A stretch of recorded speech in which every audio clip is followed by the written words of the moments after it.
Hello and welcome to Sacred Soul Sister channel. I'm Laura. And I'm Sarah. And today we're going to have a chat about the decks that we're currently using and that we're drawn to at the moment. Yeah, I have a basket that I have of my current decks. But yeah, we thought we'd share what we're drawn to at the moment. So Yeah. So do you want to go first and show us your goodies? Yeah, by all means, these aren't our favourite of all time or anything. It's just ones we kind of are gravitating towards at the moment. Yes. So yeah, so that would be a whole other probably 2 hour long discussion. Of what is our favourite deck. Yeah. Okay, so at the moment, tarot wise, there's a few. I didn't bring them all out here because I'm currently in my husband's office cabin. That's why it's very masculine feel about this place. But yeah, I just grabbed a few. Tarot wise, I would say I'm always kind of drawn to light seers, which obviously everybody knows about the light seers, don't they? Loves the light seers, I'm sure. Not many people, I think, that same. Yeah, classic light seers. I just find this such an easy deck to read with for clients and for myself.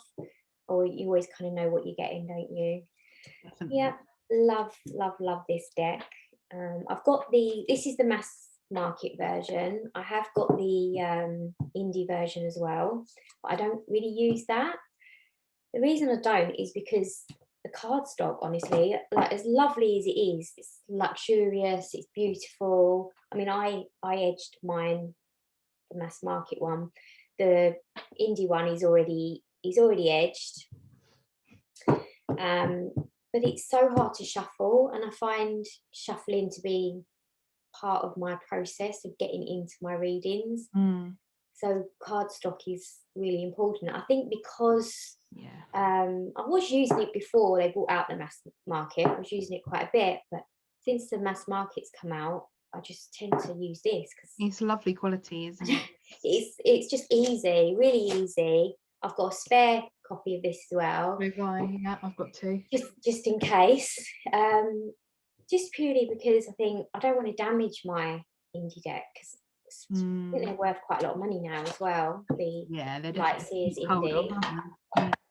I just really, it's on display in my cabinet, like it's a trophy. But they are special, aren't they, when you get an indie deck, I think. Yeah, and there was a lot of kind of hype around that one at the time. So it's nice that everyone can get hold of it because I think it is pretty special. And my next one, which is an indie deck, is Oehlers and Thorn. I love this, and I have to say, because I didn't like animal decks before this. I say I didn't like them, but I never really connected to tarot that was just purely, it is just all animal, beautiful bunnies, foxes. So with this one, I find just it's really easy to read with. Cardstock is a little thick, but it's not too thick. It's actually got a really lovely velvety.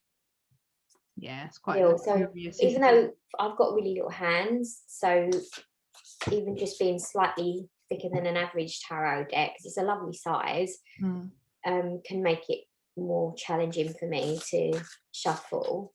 But it's not too bad with this one. The borders as well are really, for some reason, the borders on this make it, I think. Yeah. Whereas I would never thought I'd say that about borders, but I do love this one. And Laura's mum made me this beautiful tarot bag. That's gorgeous. I'm biased, but yes, it is very good. It's so well made. Like she gets all different bits of fabric and puts them together.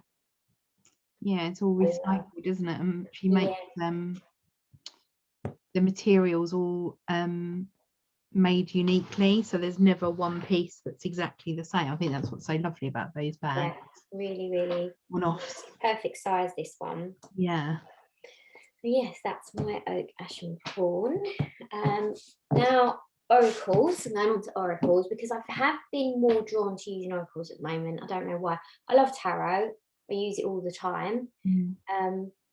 But I really just love pulling cards for myself every day, journaling, things like that. It's interesting you say that about being drawn to oracle, because I feel exactly the same.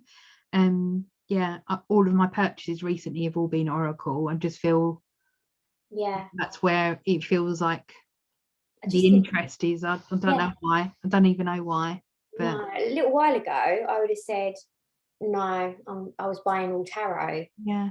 But at the moment, thing is, I think there are a lot more oracle decks out there than there are tarot. Or certainly, maybe that isn't true. I don't know, but certainly when it comes to my tasting in decks, there seems to be a lot more of my taste in oracle.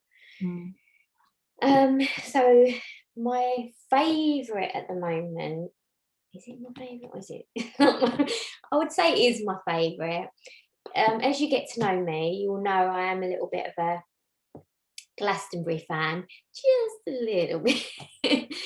So we don't live that far from Glastonbury. We live about 3 hours, 3 hours drive, which really we're lucky because people travel from all over the world to go to Avalon. So I go quite a few times a year. Before lockdown, I was going quite a few times a year. And even through lockdown, I did manage to get there twice. So I do have a bit of an obsession with anything to do with Glastonbury. So at the moment, Mist of Avalon is one of my favourites. It is a shiny deck, so I know that puts people off now. It's not very new, but as you see, you get a glare when you poured in.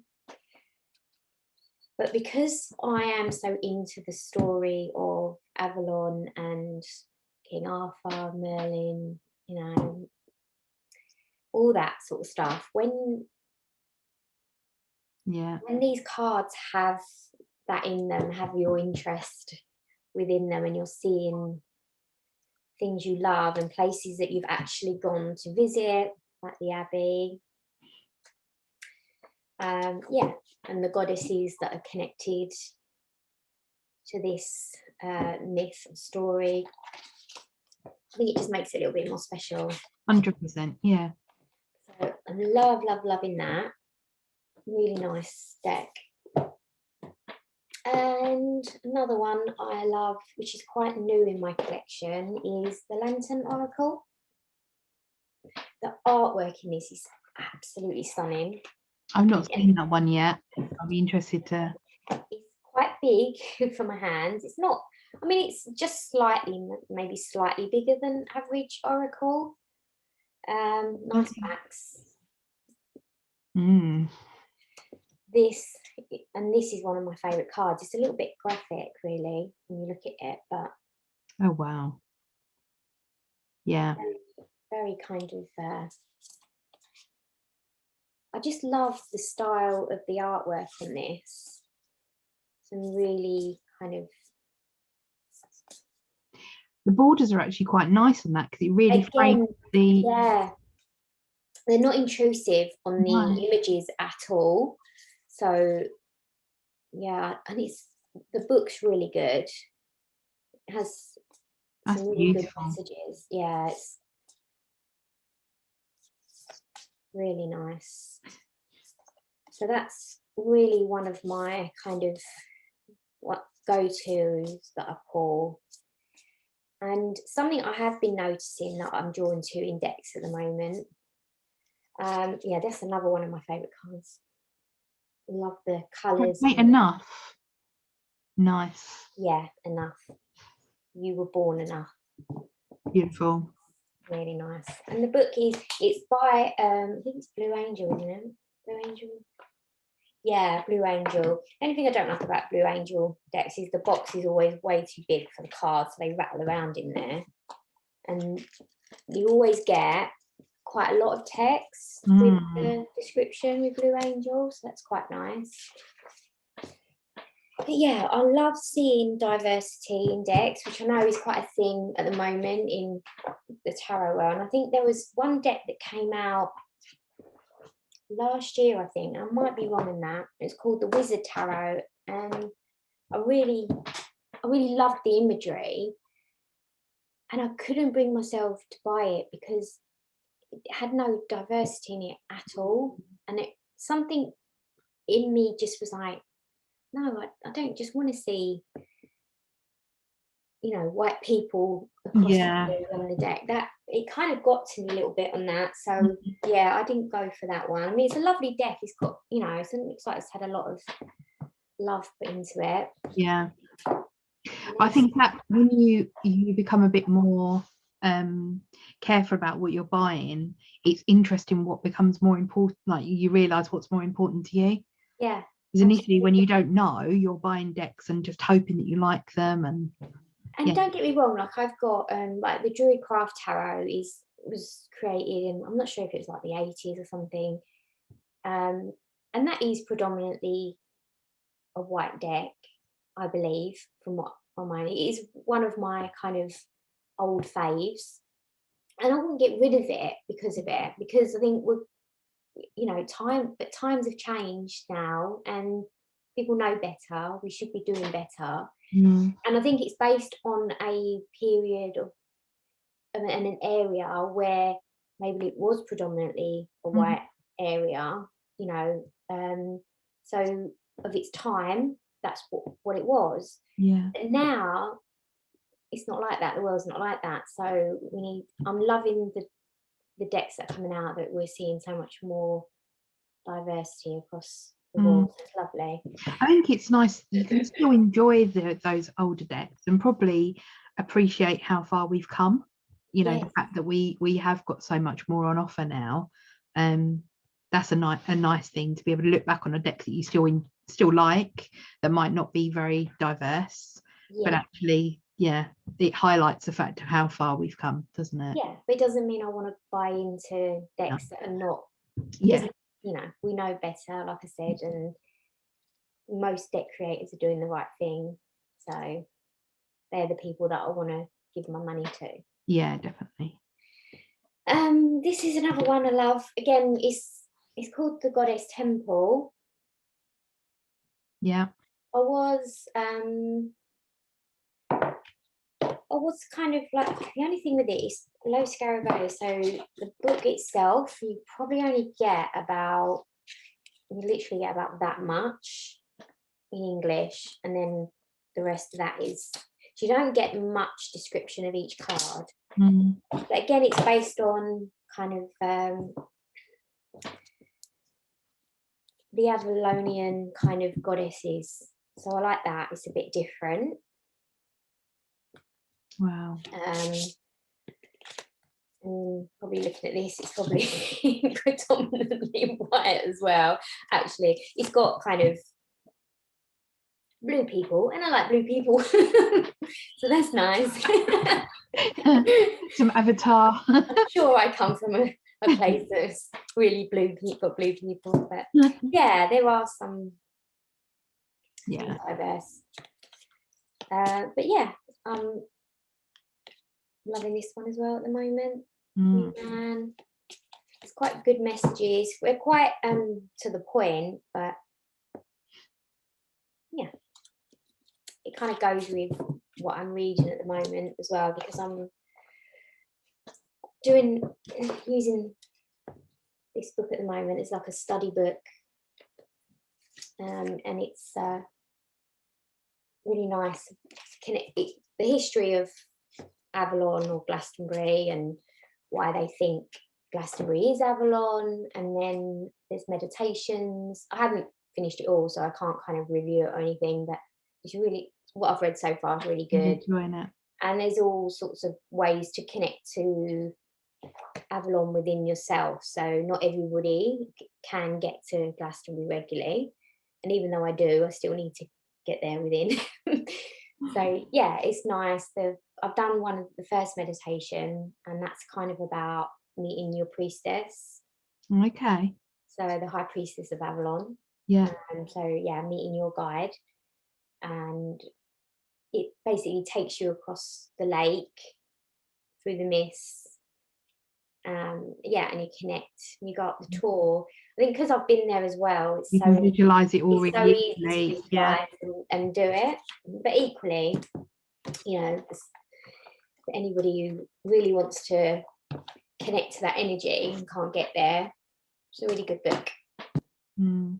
So yeah, they're your go-tos at the moment. Little go-tos at the moment. Yeah. And like, how often do you find that you're rotating like what you do, or do you just kind of like intuitively like just switch it up when you feel? Yeah, intuitively, I would say. I mean, tarot, I did try for a few months to do what a lot of people do, where they use a deck for a month, do a deep dive. But I just find I just look at my shelves and I just kind of gravitate towards a deck when I want to reading. But there are obviously, I have got a whole bookshelf full of ones that I don't use very often. Yeah. So the reason I wanted to do the month dive is so eventually I could use most of my decks.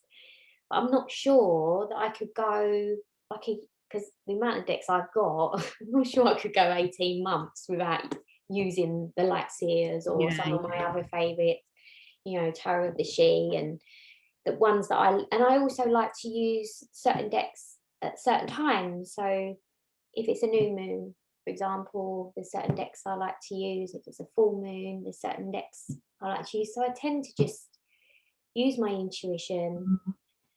Full moon tonight as well.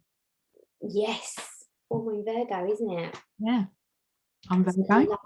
And we're really lucky here, aren't we, in the UK at the moment? It's so clear. We're having really nice weather for February. So yeah, it's been really clear and bright. And I saw Mars last night as well. Mars was really clear. Wow, nice. Yeah, I saw the moon as I came out, you know, to record this. I was like, we are really lucky that it's so clear at the moment to be uninterrupted views.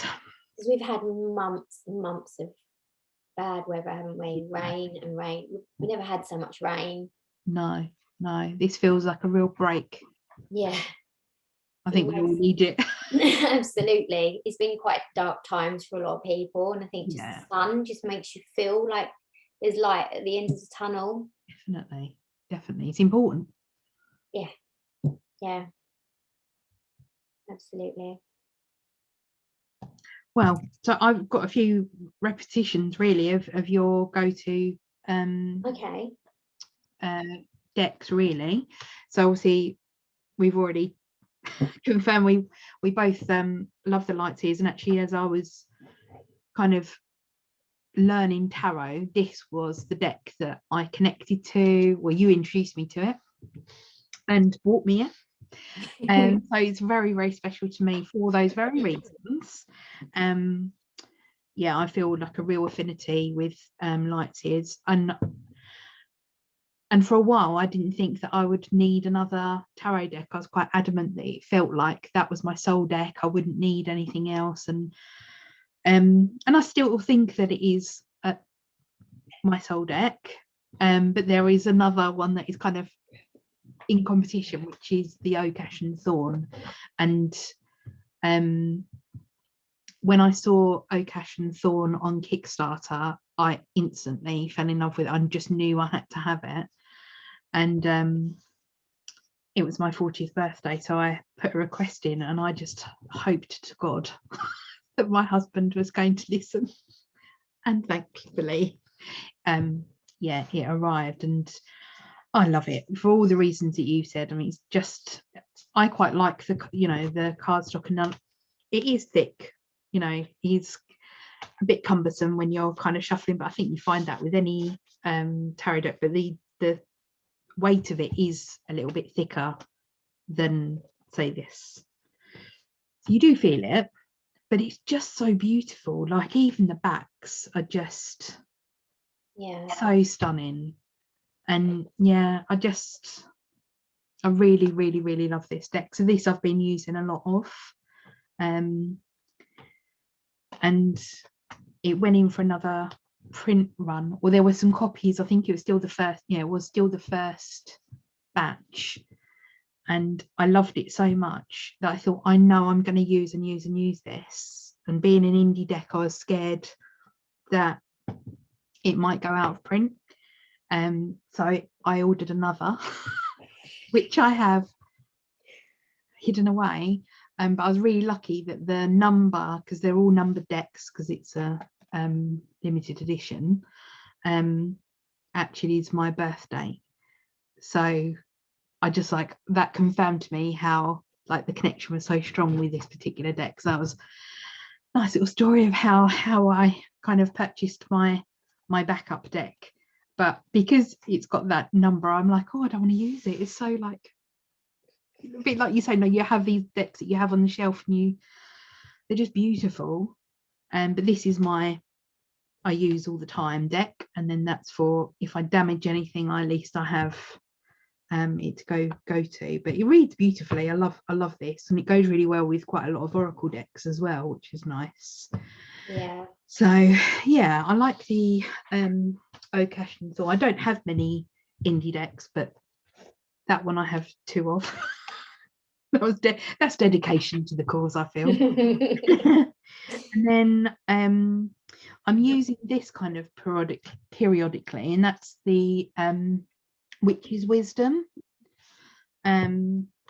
which comes in a lovely bag, and the artwork Beautiful, that is just gorgeous, and it's slightly different. It doesn't follow the RWS system exactly. It's kind of been, what's the word, kind of revisited and kind of it follows its own system, doesn't it? Yeah, It's similar. It's not, you could read it, you can, yeah, as if you wanted to, couldn't you? Because you know kind of what the names mean. Yeah, so I mean, I love this artist. This is a star card, and I actually have an oracle of hers which goes really nicely with this deck as well, which is also in my box, which is the Oracle of the Green Wheel, or the Green Wheel Oracle. I like that one. So it's the same artist. Yeah, and I've been kind of using these kind of on and off, so I'll switch between the tarot. But again, like you said, I'm really drawn to oracles at the moment, so I've been kind of really, this is the deck that I am just in love with. So this is Spellcasting Oracle, and I've just have a really lovely connection with it. It reads really nicely for me. That's the backs, and I mistakenly edged it, as I was telling you earlier, and I end up with blue hands at the moment. I'm hoping this is going to wear off, otherwise I'm just going to look ridiculous in readings, but you know. But the cards, so that's blessings. I'm not going to be able to see on the camera, I don't think, but happiness. They're just beautiful. I love them, and I find they give just really clear, good readings. Yeah, and they're to the point. Like there's no messing about. Like the keywords are so good. Like some oracles, like the keywords don't really go or are too complicated. But I find with that, it's just like you say, to the point. It's really, really clear at reading. Yeah, it's lovely. And it's yeah, I really feel an affinity to this. So this is a card that follows me around all the time. Spirit guide. Yeah, I'm using that literally every day, I think, at the moment. Hence I have blue hands all the time. You're Another. gonna have to buy another copy.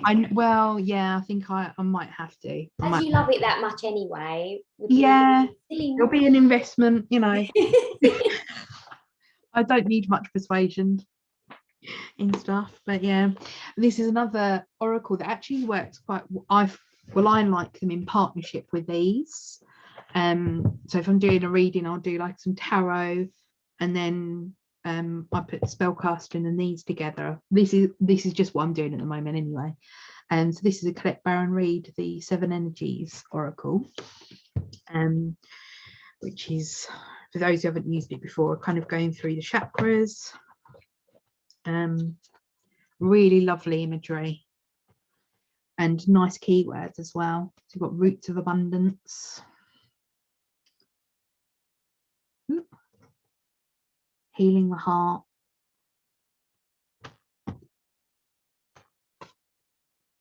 broken open,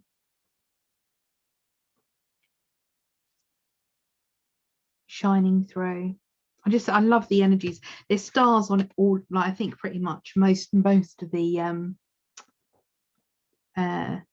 cards kind of seems to be the theme. So that's let it go.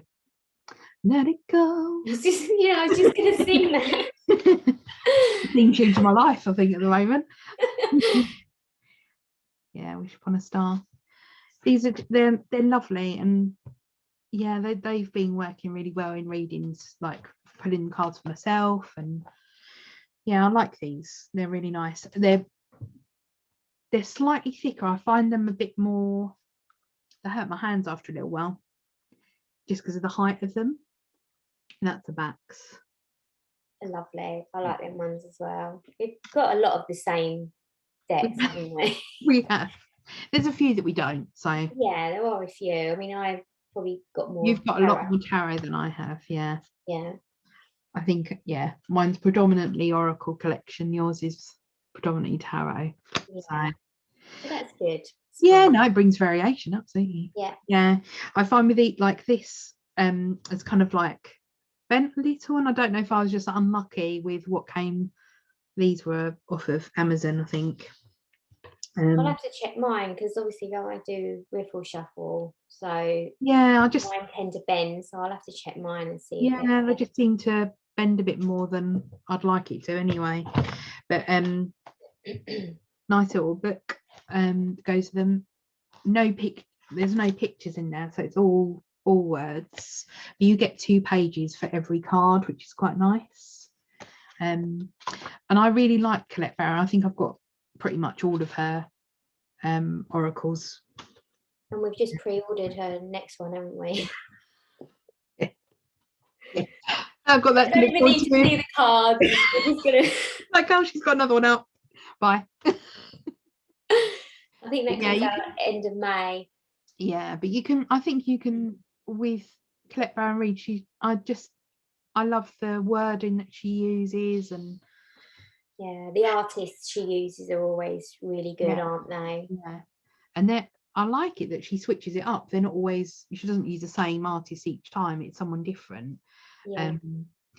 But yeah, I really like her decks. Like, because obviously the book you're working with, and you get a sense of her a little bit. You know, I'll follow her as well. So I quite like her decks. With Hay House, she's kind of taken over, hasn't she, from Doreen Virtue? Yeah, she's the go-to, I think, isn't she? She's taken. And Carl Gray as well. I've got Gray, a Carl Gray deck here, actually, the Angel Guide. Yeah, so. Oh, you got that? Oh, yeah. Yeah, I think those two in tandem have kind of filled the gap that Doreen Virtue now has vacated. Yeah. Or vacating. Carl Gray, that's my other deck that I'm using. I like that one as well. I like the cardstock on that one, the matte finish. It's really nice. Yeah, see, I edged this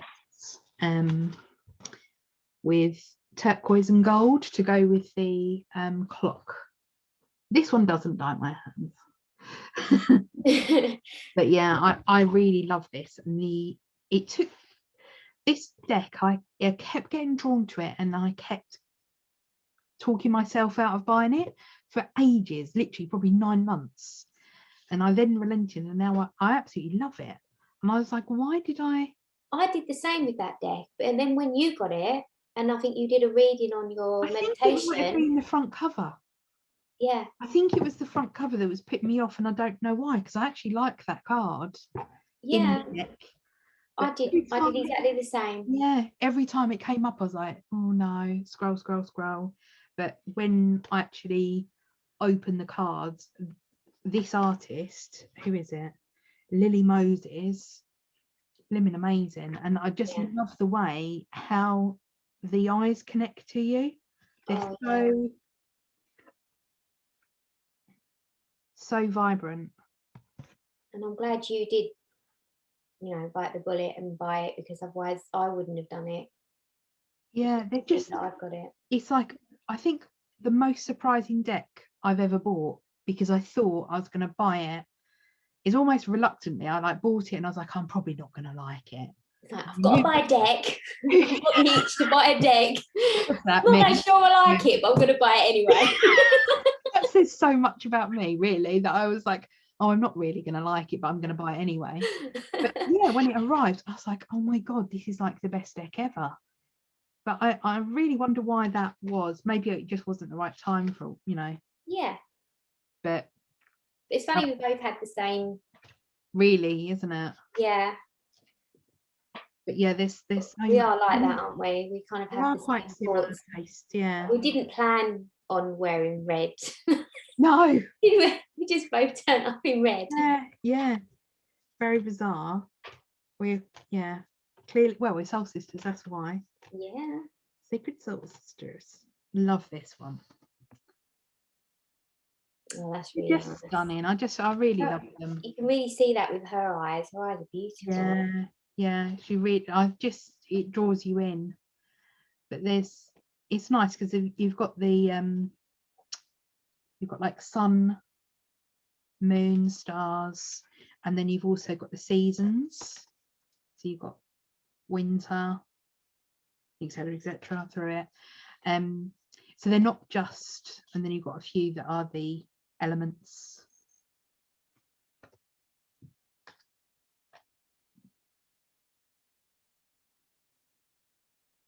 I don't know why I'm showing you quite so many cards, but it feels important to. I don't know why. Oh, I like that one. You forget, don't you? That one is on my kind of go-to shelf. Yeah.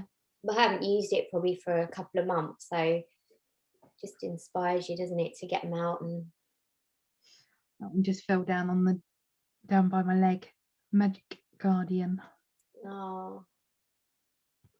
I like this because, like as you were saying before, this one is diverse. Yeah. But yeah, not all of the guardians are looking directly at you, but so many. I just feel like they make eye contact. I just feel such connection through this one, like so direct. But yeah, really like this deck. But I do find this, I tend to use maybe once a week. I don't tend to use this as a daily. Yeah. I'll just be kind of asking who should I be asking for assistance with. That's a good way to use it, though. I might have to start doing that. Yeah. Yes, I tend to. I've got a card stand, and I tend to have one that I'll pull as a weekly card, and it will be either a goddess or like a ascended master. And then I'll have my daily tarot and then an oracle as well. Is that the card stand that John made you? Yeah. I've told him he needs to make a bigger one. I was like, it's got so many cards to put on it. Well, I was looking on Etsy and they're quite expensive. They are. I am trying to encourage him to branch out, literally, because they're branches that he makes them out of. They're so beautiful because they're obviously completely natural and they've just got a lovely quality about them. I think he's a clever one, that one. I've got a lovely branch that I keep in my bedroom. It's a bit random, but I found it over the forest and it's just beautiful. It's got so much character. Yeah. And I keep thinking I really would like something made out of it. Ooh. I'll have a So word with if him. I ask him nicely, I'm sure he will. he might make me one out. Yeah. It's quite big, but you know, just cut a bit off and. Yeah. Well, for the amount of decks you have. Well, I probably need that many. Like 2 foot long. Next, cards of the day. 400 of them. 1 meter long. Yeah, well, this is a thing, isn't it? And I think it's nice to rotate, but you know, these aren't necessarily, like we said at the beginning of this video, that these are our all-time favorite decks, but I do find these particular little group of like 5 or 6 decks are ones that I regularly go back to. If they're not in rotation, they'll come back in quite quickly.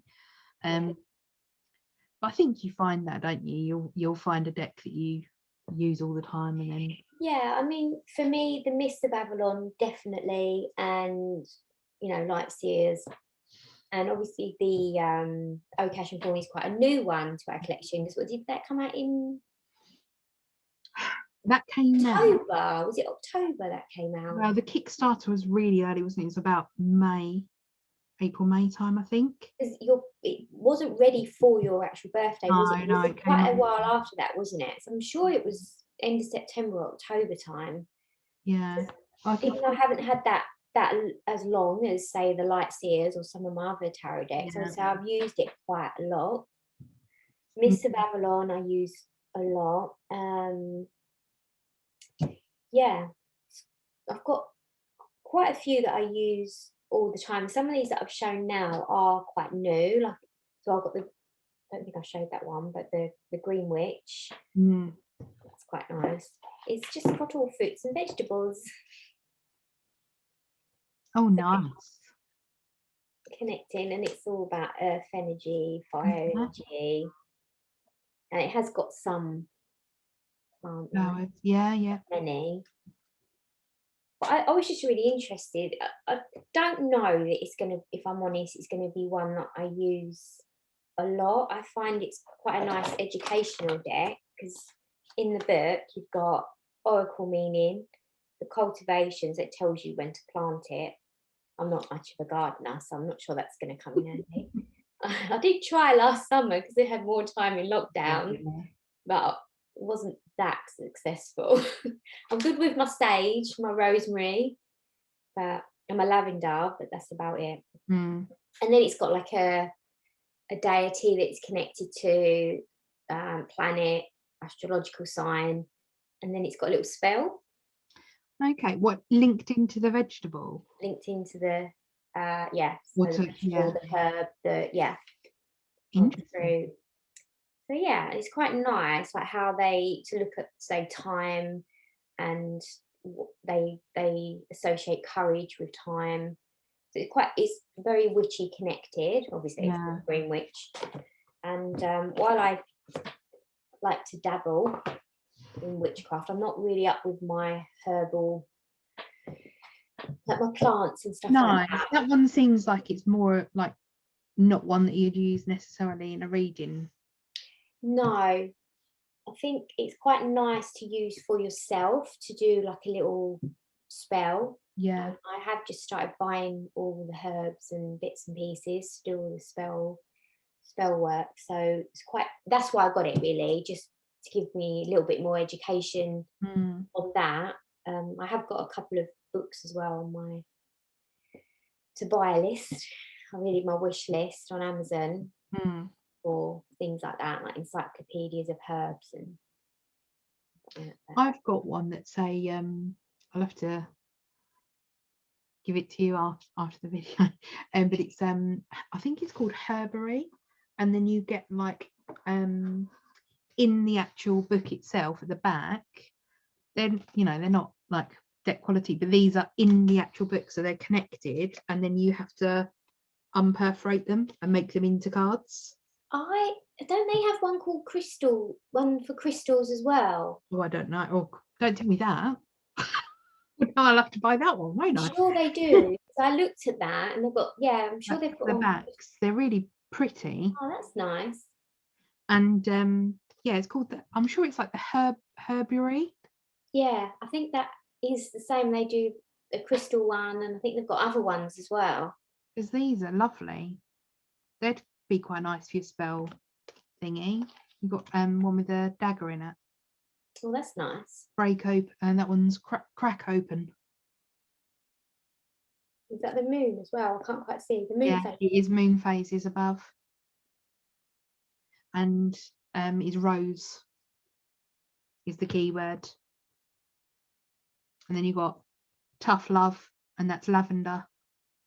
Oh, glary. There we go. You got a tiger. Do love lavender. And a cup of tea. Oh, nice cup of tea. With a little rabbit hiding. Yeah, these it just made me think of those when you were saying they might be quite nice to go with your. Yeah, I have seen them. I haven't like hovered over the buy on those. But yeah, I haven't quite committed. But I think she does another. She's got another deck that's just all herbs as well. So Cheralyn Darcy. I'll have to have a look. Yeah, that was on pre-order. It was one of those things. Oh, FOMO, don't want to miss out. Yeah. Pre-ordering stuff is dangerous. Yeah, it does get a bit dangerous, really, with the amount of. I could just buy so many at the moment, and my business has been shut down for a year. In a year next month, yeah, so end of March it was, wasn't it? Yeah. Opened briefly for a month, and then it shut down again. Yeah. So, you know, it's really financially, where I had a budget each month what I was allowed to spend on decks, that's kind of gone out the window. So now it's on prayer. I've just had to rein it in. I've had to just kind of think and I did go for a massive period where I just didn't buy any for a while. I say massive period, it was massive for me. Huge amount of time. It was probably about a month. Eternity. No, it was a bit longer. Yeah, but hopefully we'll be opening in April. That'd be good. It will be well over a year. 13 months, won't it? Yeah, so that'll be good. So there's a bit of light now at the end of the tunnel, and we feel we can be getting back to work. And back to deck buying. Deck buying again. I'll be like, well, when I booked all my clients in for the first week, I straight away looked at how much I'll be earning that week and how many decks I could buy. Which is the struggle's real, isn't it? The struggle is real. It is, because like my husband Chris, he would just say, I don't understand why you would need all these decks. You've got so many. I've literally got a cupboard, a bookshelf full, and then my bedroom I've got shelves full, and then another kind of half sort of cabinet that's full. So I've got enough. I would say I've got enough. We've got more than enough. More than most, but it's your passion though, isn't it? It is my passion, and I think I love art anyway. I love artwork, and I think I connect, having cards that you can connect to the art as well as the spiritual and the divination meaning that goes with them. It just draws me in. I just want them all. Yeah. Well, it's like you say, you're connecting directly with the artwork and doing something you love as well. Like, it's a double whammy, isn't it? Being able to absolutely, yeah, own all those individual pieces of artwork and be able to use them and help somebody as well. Like, it's a lovely gift, if you like. Yeah, and probably the ones I use on clients are very minimal.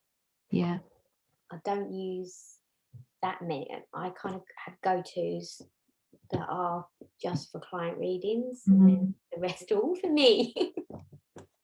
Yeah, maybe that's a separate video then, maybe. Yeah, definitely. Decks to use with clients. Yeah, that'd be good. Definitely. Oh, It's been lovely, and I hope soon that me and Laura will be able to do this in the same room. Yeah, that will be different, won't it? Because we're not allowed to mix. No. So that will be really nice to be able to give you a hug. I know. It does feel very strange, kind of, when you think the amount of time that's passed with not being able to see. Yeah, I mean, the amount of time we used to spend together, all the things, wonderful things we did. Yeah, it's it'll be nice to come out from lockdown, won't it? It will be amazing. And I think this period has kind of taught me a lot, actually, and what I appreciate, what I value, what I don't, and what I don't want to go back to. But it has made me appreciate the things that I've missed 100%. So we'll have to work out a whole new dynamic of how we do this when we're together. It'll be really interesting to see how we film it. Yeah, it'll be interesting, won't it? I'm looking forward to that. To be honest, I'm just looking forward to seeing you. The cup of tea. I know it'll be hopefully you'll be doing your meditations again in person. I mean, it's nice doing them on Facebook. Yeah. But it's been nice having that and being able to still connect with people. Yeah. But there's nothing like being in person and feeling others' energy. Yeah, and I think that's the thing. That's kind of like the take home. Like we are very lucky that this has kind of happened in the time that it has. That this technology is available and that we're able to connect in with family, across the world, and you still get a sense of being with people, but it's never going to replace. And I think that's probably the key, isn't it? I think companies were fearful before that technology would replace everybody. We wouldn't need all of it, we wouldn't need a workforce because eventually technology will do it all. Whereas I think actually lockdown's proven that it's really important, the face-to-face. It's something that we need as a species. We need to interact with people on a personal level. Absolutely. I'm quite a secluded person, really. I like my own space, as you know. I love my people, but I also like to retreat. Yeah.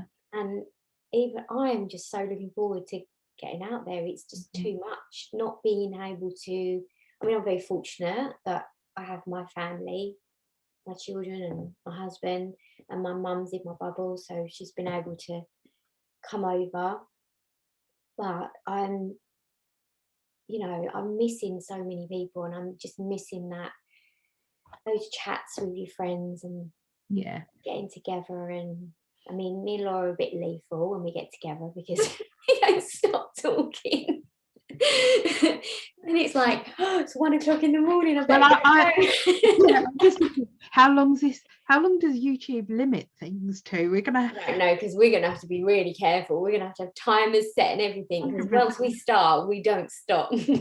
But I'm hoping, like, the audience, whoever's watching, I'm hoping that you're enjoying. This is us. This is how we talk with each other. And I'm sure as we relax into, because we're still nervous. This is really new to us. So as time goes on, you'll probably, you've got to embrace the crazy, is all I'm going to say. But it's nice to be able to, I think that's what's lovely about having this channel, is that we're able to share kind of the things that we're really interested in, and hopefully attract people that are into the same things that we are. So I mean, we do this every Saturday night, really, anyway. We get on Zoom and we just chat, we pull cards, we think, all right, we're not going to have a late one, we're just going to do an hour and 3 hours, midnight, 1 o'clock, we're like, oh, we really better go. It's ridiculous. It's lovely, and it's nice to be able to now share that with those that will watch us. Absolutely. So please like and please share and subscribe. Spread the kindness, and we will see you next time. Take care, everyone. Take care. Bye for now.